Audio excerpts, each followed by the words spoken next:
This bell is all that's left of Gordon's Indian Residential School, which closed in 1996 after more than 100 years.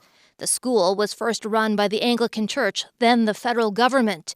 It was home to so much physical and sexual abuse, the Truth and Reconciliation Commission called it one of the worst run in the entire residential school system. It is my hope that one day we will be able to tell our children the whole story.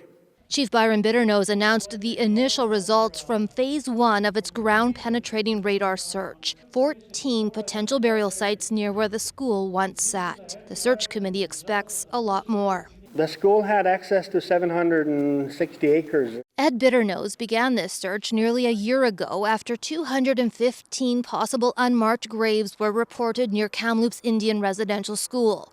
More findings and more searches followed. Well, we wondered where that kid went to. Bitternose took part in a CBC documentary about the abuse and lingering trauma from Gordon's school. It hurts to bring up the past. A longtime school administrator was convicted of sexually assaulting 10 boys. Hundreds of former students later sued Ottawa for the abuse they had been forced to keep quiet. Don't tell anyone.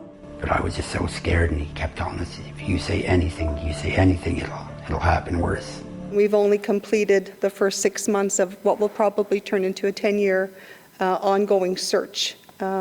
You can imagine we're dealing with 100+ years of history of the residential school here in Gordon, so there's a lot of work and a lot of area to cover to find what we're looking for.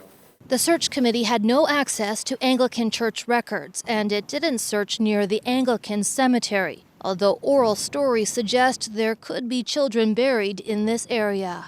Bonnie Allen, CBC News.